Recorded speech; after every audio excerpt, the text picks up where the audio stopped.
The Good Wine, Why It Matters That Jesus Wasn't God. You were never meant to worship Jesus from afar. You were meant to walk the path he walked. I used to believe Jesus was God because I was told to. I never thought to question it. After all, if you love Jesus, isn't that what you're supposed to believe? But what if Jesus wasn't God? What if he was something even more incredible and more hopeful?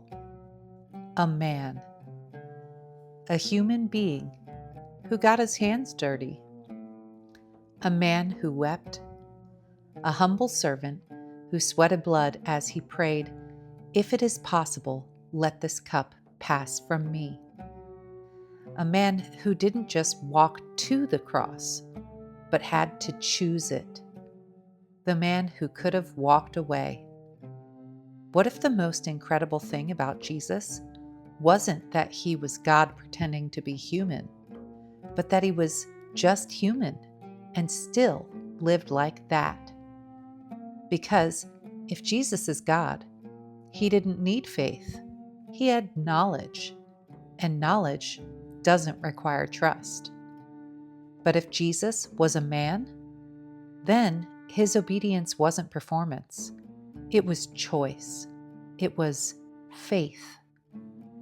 If Jesus was a man, then faith matters. And if faith matters, yours does too. And that changes everything. If Jesus is not God, that's not heresy. That's hope. Does the Trinity doctrine keep people from following Jesus? I've been a Christian for most of my life, though my path has been winding and I've walked away for long stretches. My husband, on the other hand, wasn't raised in the church. While he always respected Jesus as a great moral teacher, he never considered himself a believer. He leaned agnostic. But during one of our many discussions about religion and spirituality, my husband said something that cracked my entire theology in half. If Jesus is God, why would I try to be like him? He's not like me. He always knew how it would end. That thought stuck with me. Maybe you felt it too. A dissonance. That sense that Jesus feels more like a stained glass picture in a church than the truth, the way, and the life. A symbol rather than a path we can actually walk. Despite his doubts, my husband kept seeking. Then one day he read the words, my God, why have you forsaken me?" And for the first time, he didn't see a divine actor reading lines. He saw a man praying into the silence, alone and afraid, who didn't know the ending.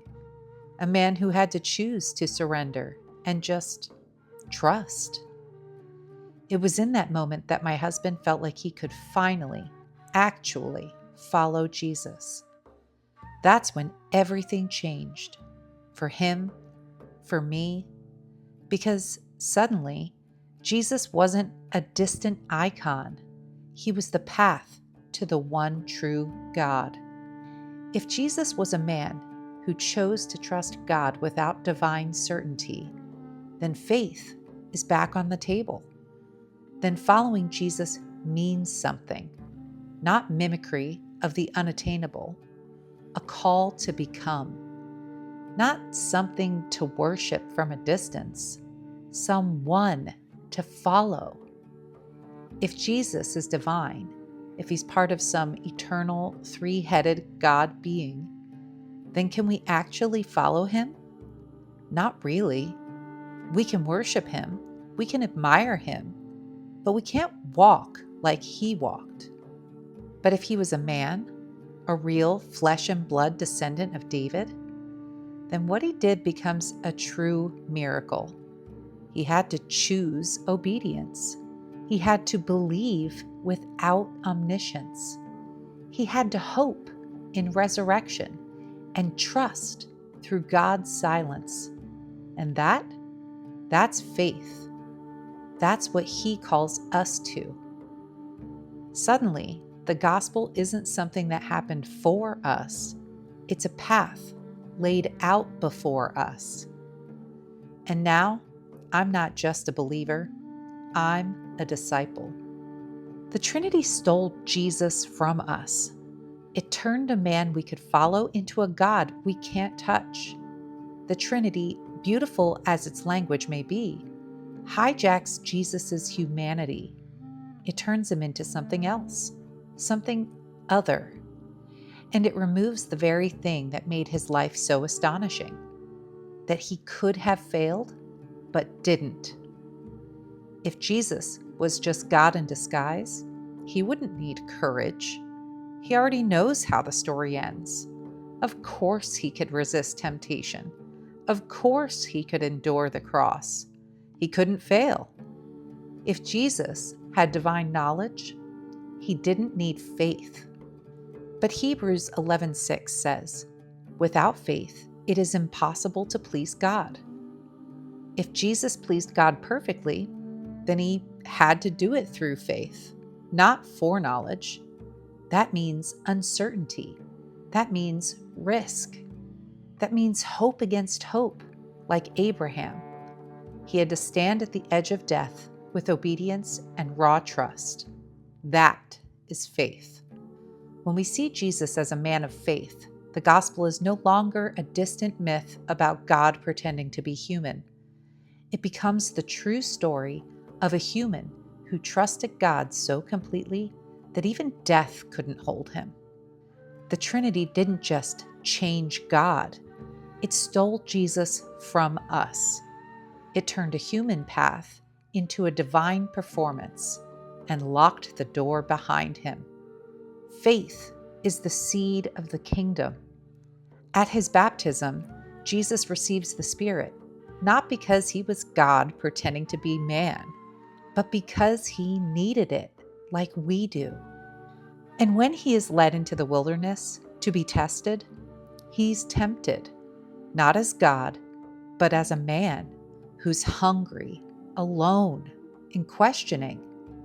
When the devil offers him comfort, riches, and power, he must choose to resist, not with divine power, but with scripture and trust, just like us. Throughout his ministry, he doesn't say, "I do this because I'm God." He says, "I do nothing on my own, only what the Father shows me." Every miracle, every word, every act flows from his obedience to and alignment with God. That's not performance, that's partnership. We were never meant to worship Jesus, we were meant to follow him. The early Jesus movement wasn't a shrine, it was a rebellion, a restoration, a return to the one true God, and a vision of what humanity could be, infused with divine spirit, manifesting heaven on earth. The kingdom wasn't a prize you got after death. It was a state of being you entered into by dying to your old self now. Be transformed by the renewing of your mind. Romans 12:2. Put on the new self, created to be like God in true righteousness. Ephesians 4:24. The atonement isn't Jesus shielding us from God's wrath. It's God entering into our wrath, absorbing it, and inviting us to do the same, so the cycle can be broken. Not because Jesus is God, but because he's what a human being is meant to be.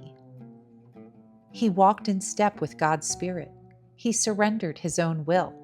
He loved his enemies. He refused power. He laid down his life. And then God, the one true God, vindicated him, raised him, glorified him, not because he was divine, but because he was faithful. Jesus was the firstborn of many brothers and sisters, not the only divine one, but the prototype of what humanity can be. And that's because all who are led by the Spirit of God are sons of God. Romans 8:14. Not Christ instead of you, Christ in you, the hope of glory. Colossians 1:27.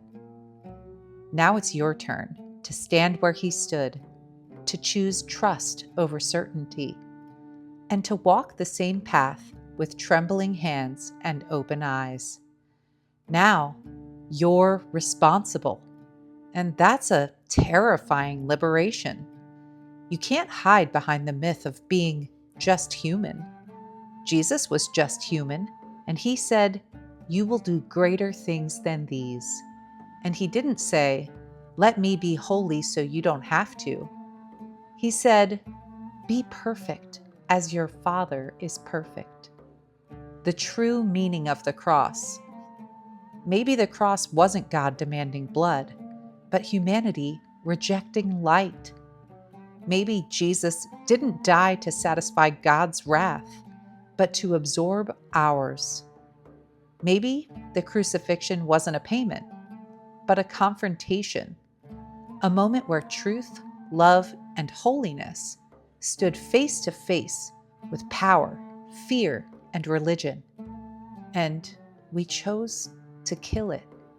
And still, he said, "Father, forgive them." That's not God in a costume. That's a man filled with God's Spirit, showing us what humanity could be. And the grave didn't hold that man. The message of the church today is like the grape juice they now use instead of communion wine. Bloodless, harmless, tasteless, safe and sweet. They tell us, worship Jesus, don't imitate him. Say the prayer, don't carry the cross. Accept the substitution, don't undergo the transformation. But the real gospel, the real Jesus, is uncontrollable. He doesn't let you just pay the tithes and outsource righteousness to rituals. He doesn't let you stay the same. He says, "You want to see God? Then become like me." But since Rome couldn't build an empire on that, they invented a new gospel, and the good wine was locked away. Until now. Now, the truth is being poured, and it is strong, and it is clear, and it burns a little going down. Jesus is not God. He is what a human being looks like when filled with God's Spirit. If Jesus had faith, then you can too. If Jesus obeyed, then you're not off the hook. If Jesus was a man, then the kingdom is possible. You're invited, not just to believe, to become. This is the cup he offers. It is not safe. It is not sweet. This is the good wine that wakes the soul and sobers the spirit, fermented in faith, poured in love, a covenant not written in doctrine, but in blood, obedience, and trust. Will you drink?